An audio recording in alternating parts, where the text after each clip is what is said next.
Assalamualaikum warahmatullahi wabarakatuh. Innal hamdalillah nahmaduhu wa nasta'inu wa nastaghfiruh wa na'udzu billahi min shururi anfusina wa min sayyiati a'malina may yahdihillahu fala mudhillalah wa may yudlilhu fala hadiyalah. Asyhadu an la ilaha illallah wa asyhadu anna Muhammadan abduhu wa rasuluhu la nabiyya ba'da. Qala Allah Ta'ala fi kitabihil karim ya ayyuhan nasu taqu rabbakumul ladzi khalaqakum min nafsin wahidah wa khalaqa minha zawjaha wa bassa minhuma rijalan katsiran wa nisaa'a wattaqullaha alladzi tasaaluna bihi wal arham innallaha kana 'alaikum raqiba ya ayyuhallazina amanu taqullaha wa qulu qawlan sadida. Ma'asyiral muslimin, jamaah salat Jumat Masjid Salman ITB yang dikaruniai Allah Subhanahu wa taala. Tama-tama marilah kita sama-sama panjatkan puji syukur kita kehadirat Allah Subhanahu wa taala karena pada hari ini kita masih diberikan kekuatan, kesehatan, keselamatan dan juga taufik dari Allah Subhanahu wa taala sehingga kita bisa menghadiri kewajiban kita untuk hadir di salat Jumat berjamaah di Masjid Salman. Sebagian dari para jamaah juga adalah para pemburu Lailatul Qadar yang diberikan kelebihan oleh Allah Subhanahu wa taala untuk mengikuti sunnah dari Rasulullah berdiam diri di masjid, beriktikaf di Masjid Salman ITB ini. Semoga kita semua mendapatkan keberkahan dari Allah, mendapatkan karunia dari Allah Subhanahu wa taala. Jamaah yang dimuliakan Allah, di antara amalan yang disunahkan oleh Rasulullah untuk diamalkan di 10 hari terakhir Ramadan adalah meminta ampunan dari Allah Subhanahu wa taala. Allahumma innaka afun tuhibbul afwa fa'fu anni. Ya Allah, sungguhnya Engkau Maha Pengampun, Engkau mencintai pengampunan dan aku memohon ampunan kepadamu. Itulah yang disunahkan, diajarkan oleh Rasulullah ketika kita bertemu dengan bulan Ramadan, ketika kita bertemu dengan Lailatul Qadar. Dan ketika kita mengucapkan itu, maka Allah akan balasi, Allah akan ampuni kita sepanjang 1000 bulan. Jadi marilah kita di akhir ini kita perbanyak. Dan maknanya juga adalah barangkali kita perlu bermuhasabah, mengevaluasi diri kita. Di 1 tahun kita ini, sejak Ramadan berpisah dengan kita 1 tahun lalu, sudah berapa banyak barangkali kita bermaksiat kepada Allah, sudah berapa banyak kita melalaikan perintah Allah, melalaikan kesehatan kita, melalaikan kepintaran kita, melalaikan rahmat dari Allah, sehingga kita memohon ampun kepada Allah. Karenanya Allah memang sangat menganjurkan, menuntun pada kaum muslimin untuk senantiasa berzikir. Dan di antara zikir yang senantiasa perlu dijaga dan dirutinkan oleh seorang hamba adalah istighfar tadi. Seperti yang Rasulullah contohkan di 10 hari bulan Ramadan ini. Karena istighfar akan mendekatkan seorang hamba kepada surga serta merupakan ciri khas para nabi alaihimussalam dan orang-orang yang saleh. Nabi Nuh, Nabi Ibrahim, Nabi Musa, Nabi Isa, semuanya mereka beristighfar sebagaimana Allah nyatakan di surat Nuh ayat 10-12. A'udzubillahi minasyaitonirrajim. Faqultu astaghfiru rabbakum innahu kana ghaffara. Yursilis samaa'a 'alaikum midrara wa yumdidkum bi amwali wa banina wa yaj'al lakum jannati wa yaj'al lakum anhara. Allah berkata, aku Nabi Nuh berkata kepada mereka, beristighfarlah kepada Rabb kalian. Sungguh Dia adalah Maha Pengampun. Niscaya Allah akan menurunkan kepada kalian hujan yang lebat dari langit. Jadi istighfar akan membuat turunnya hujan yang lebat, turunnya rahmat Allah yang begitu besar kepada kita semua. Dan dengan istighfar, kata Allah, lanjutannya, dan Dia akan memperbanyak harta serta anak-anak kalian. Jadi kalau kita ada kesulitan, masalah keuangan, masalah harta, Allah menuntun kita, menyuruh kita untuk beristighfar. Juga mengadakan kebun-kebun dan sungai-sungai untukmu. Ayat ini jelas juga menyatakan bahwa istighfar tidak hanya karena kita memiliki dosa kepada Allah, karena kita bermaksiat kepada Allah, tetapi istighfar ada atau tidak ada dosa kita perlu beristighfar. Kita perlu memperbanyak istighfar, karena disitulah akan membuka pintu-pintu langit. Jadi kalau kita berpikir kadang-kadang kita punya keinginan sesuatu, kita punya harapan-harapan kepada bangsa kita, kepada diri kita, kepada tempat bekerja kita, dan yang lain-lainnya.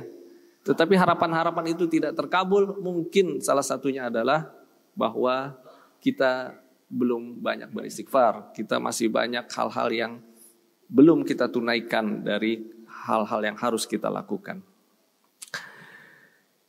Di dalam tafsir Al-Qurtubi juga dikatakan seorang ulama besar Hasan Al-Basri, ketika pada saat itu sedang datang paceklik di daerahnya, maka ada banyak orang datang kepada Hasan Al-Basri, kemudian dia bertanya sesuatu, maka Hasan Al-Basri berkata, beristighfarlah kepada Allah.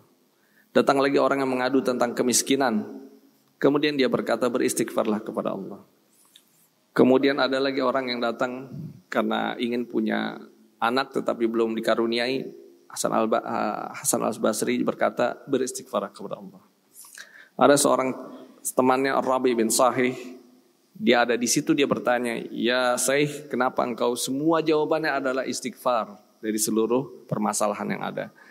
Hasan Al-Basri menjawab, aku tidak mengatakan hal itu dari diriku sendiri, namun sungguh Allah yang telah berfirman di dalam surat An-Nuh yang tadi saya bacakan di atas. Kemudian juga Rasulullah SAW dalam satu hadisnya, hadis riwayat Ahmad dari Ibnu Abbas, dia berkata, Rasulullah bersabda, barang siapa yang memperbanyak istighfar, niscaya Allah akan memberikan jalan keluar bagi setiap kesedihannya, kelapangan untuk setiap kesempitannya, dan rizki dari arah yang tiada disangka-sangka. Jadi jamaah sekalian, marilah kita perbanyak istighfar, marilah kita banyak memohon ampun, marilah kita banyak bermuhasabah, menilai diri kita, barangkali masih ada hal-hal di kita yang belum sesuai dengan perintah dari Allah Subhanahu wa taala. Adapun redaksi istighfar dinyatakan dalam satu hadis riwayat Muslim sebagaimana kita sering ucapkan, yaitu astaghfirullahalazim allazi la ilaha illa huwal hayyul qayyum wa atubu ilaih. Tetapi ada lagi istighfar yang lebih yang diajarkan oleh Rasulullah, hadis riwayat Tirmizi disahihkan oleh Al-Albani, dikatakan Allahumma anta rabbi la ilaha illa anta khalaqtani wa ana abduka wa ana ala ahdika wa wa'dika mastata'tu a'udzubika min syarri ma sana'tu abu laka bi ni'matika alayya wa abu bi dzambik faghfirli fa innahu la yaghfiruz dzunuba illa anta. Istighfar yang kedua ini kalau diucapkan kata Rasulullah inilah adalah sayyidul istighfar, ibunya istighfar, yang paling puncak dari istighfar.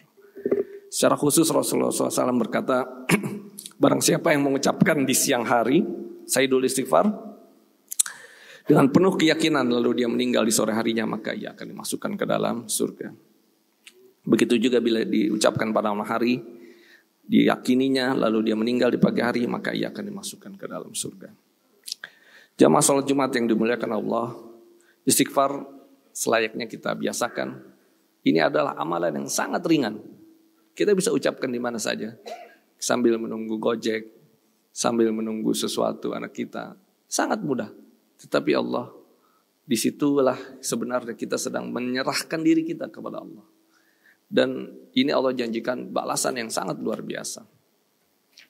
Dan dia bisa kita lakukan tanpa perlu persiapan apapun, mulai dari kita bangun tidur, beraktivitas, sampai tidur kembali kita bisa perbanyak istighfar kepada Allah. Kemudian juga di dalam Al-Quran Allah Subhanahu Wa Taala memotivasi hamba-hambanya yang melakukan dosa untuk senantiasa optimis, tidak putus asa dalam mengejar ampunan. Jadi memang agama Islam adalah agama yang sangat memberikan kebaikan kepada siapapun yang ingin berbuat baik. Dan agama Islam memungkinkan portofolio di masa lalu itu tidak menjadi masalah sepanjang kita kemudian bertobat kepada Allah dan tidak mengulanginya kembali. Berkata Allah Subhanahu wa taala dalam surat Az-Zumar, A'udzubillahi minasyaitonirrajim, Qul ya ibadiyalladzina asrafu ala anfusihim la taqnatu mir rahmatillah, innallaha yaghfiruz dzunuba jami'a, innahu huwal ghafurur rahim. Wahai hamba-hambaku yang melampaui batas terhadap diri mereka sendiri, janganlah engkau berputus asa dari rahmat Allah. Sesungguhnya Allah Maha mengampuni dosa-dosa semuanya. Jami'a, kata Allah. Sungguh dialah yang Maha Pengampun lagi Maha Penyayang. Jamaah salat Jumat sekalian, apapun masa lalu kita, siapapun diri kita di masa lalu, Allah tidak melihat itu. Tetapi yang dilihat Allah adalah bagaimana saat ini diri kita dan bagaimana kita menjaga diri kita di masa depan. Karenanya marilah kita di Ramadan ini betul-betul memanfaatkan untuk membersihkan diri kita, untuk mengevaluasi diri kita, sehingga ke depan kita menjadi jauh lebih baik. Kemudian juga Allah Subhanahu wa taala berfirman di surat Ali Imran, A'udzubillahi minasyaitonirrajim, walladzina idza fa'alu fahisatan aw zalamu anfusahum zakarullaha fastaghfaru lidzunubihim wa may yaghfiru dzunuba illallah wa lam yusirru ala ma fa'alu wa hum ya'lamun. Dan orang-orang yang apabila mengerjakan perbuatan keji atau menzalimi diri mereka, kemudian mereka mengingat Allah, dia memohon ampunan atas dosa-dosanya, dan siapa lagi yang bisa mengampuni dosa-dosa ini selain Allah, dan mereka tidak meneruskan berbuat dosa itu karena mereka mengetahui. Secara khusus juga istighfar ketika dilaksanakan di sepertiga malam terakhir, barangkali para jamaah yang melaksanakan i'tikaf bisa melakukan ini, maka dia akan mendapatkan ampunan khusus dari Allah Subhanahu wa taala. Wabil ashari hum yastaghfirun, kata Allah di surat Az-Zariyat, dan pada akhir malam mereka memohon ampunan kepada Allah. Itulah ciri-ciri orang yang salih. Dalam hadisnya Bukhari, Rasulullah SAW juga berkata, mayyad'uni fastajiba lahu, mayyas'alni fa'utihahu, mayyastaghfiruni fa'aghfirulah. Siapa yang berdoa kepadaku di sepertiga malam terakhir, siapa yang berdoa kepadaku, niscaya akan aku kabulkan. Siapa yang meminta kepadaku, niscaya aku akan beri, dan siapa mohon ampun kepadaku, niscaya akan aku ampuni. Aku liqouli hadza wastaghfirullahal azim li wa lakum fastaghfiruhu yaghfir lakum innahu wal ghafurur rahim wad'uhu yastajib lakum innahu wal barrul karim.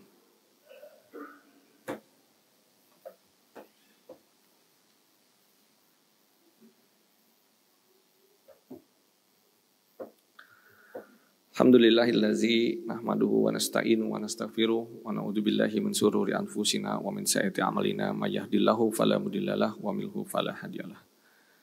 Ma'asyiral muslimin yang dimuliakan oleh Allah Subhanahu wa taala, istighfar adalah tanda keimanan dan keteguhan kita, tanda kuatnya Islam seseorang dan keyakinannya, serta merupakan tanda kedekatan kepada seorang hamba kepada Rabb-Nya.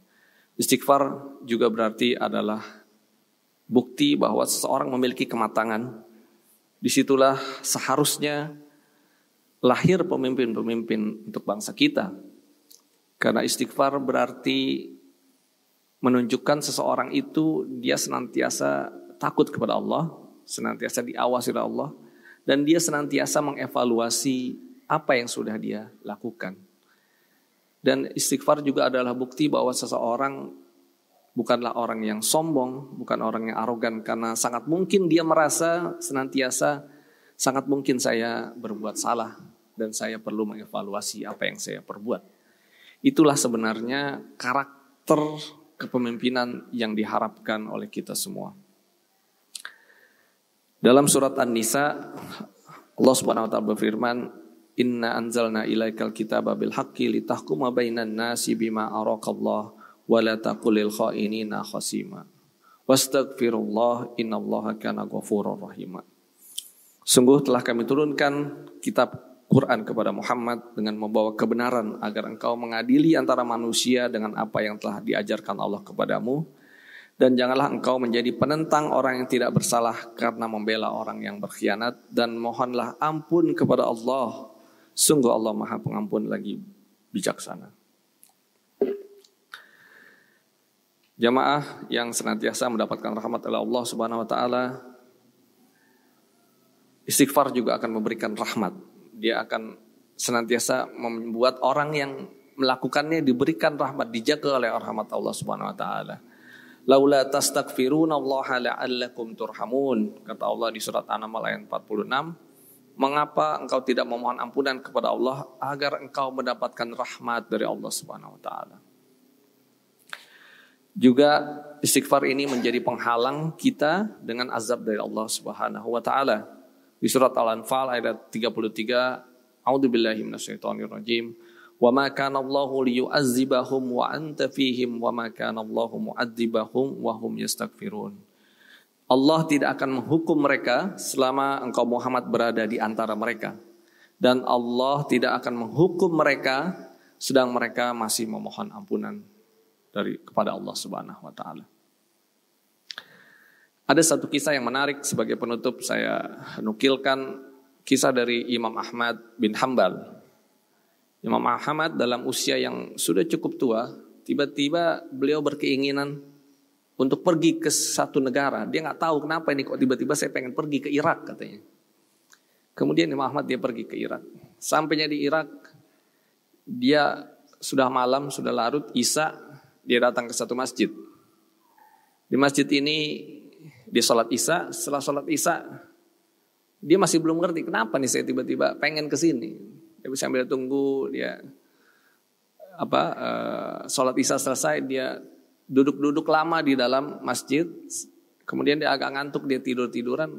Tapi kemudian marbot masjid mendatanginya dan mengusirnya. Ya Syekh, dia nggak tahu kalau ini Imam Ahmad yang sangat terkenal pada saat itu.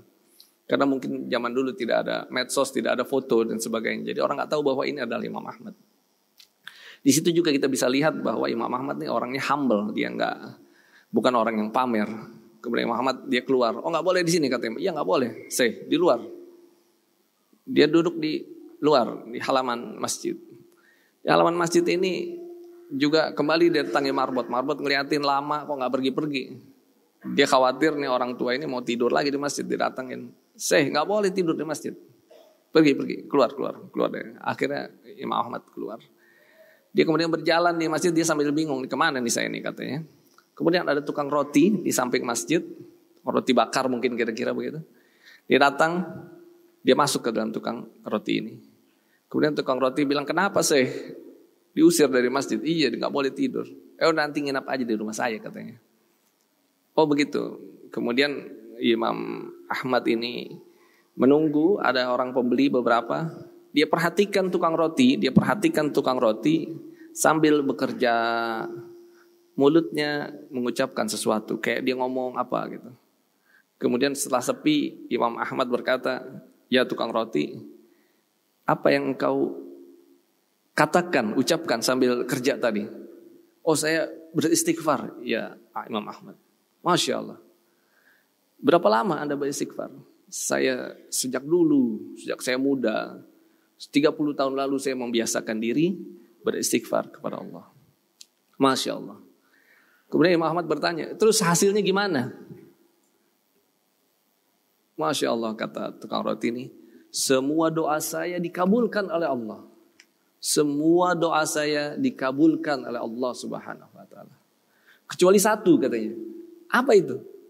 Saya sebenarnya berdoa, saya kenal ulama besar, namanya Imam Ahmad. Saya sering baca buku-bukunya. Tetapi saya ingin bertemu dia. Walaupun saya tahu itu jauh. Tapi saya betul-betul ingin bertemu dengan Imam Ahmad. Imam Ahmad yang di depan itu Imam Ahmad, sontak dia kaget luar biasa. Masya Allah katanya. Saya Imam Ahmad bin Hanbal. Jadi Imam Ahmad kemudian berkata, jadi ternyata dari kemarin saya ini tiba-tiba ingin pergi ke Irak, datang ke sini. Ternyata gara-gara istighfar yang engkau lakukan kepada Allah. Jadi Bapak sekalian hadirin salat Jumat, tidak ada yang tidak mungkin kita capai. Kalau kita punya kedekatan yang sangat dekat dengan Allah Subhanahu wa taala. Ketika seorang hamba tidak ada lagi hijab dengan Allah, maka apapun yang dia minta, Allah akan berikan. Allahumma ighfir lil muslimina wal muslimat wal mu'minin wal mu'minat al ahya'i minhum wal amwat innaka sami'un qaribun mujibud da'wat. Rabbana la tuzigh qulubana ba'da idh hadaitana wa hab lana min ladunka rahmah innaka antal wahhab. Rabbana zalamna anfusana wa illam taghfir lana wa tarhamna lanakunanna minal khasirin. Rabbana atina fid dunya hasanah wa fil akhirati hasanah wa qina adzabannar. Wassallallahu ala sayyidina Muhammad wa barik wa sallim. Subhana rabbika rabbil izzati amma yasifun. Wassalamun alal mursalin walhamdulillahi rabbil alamin. Aqimis shalah.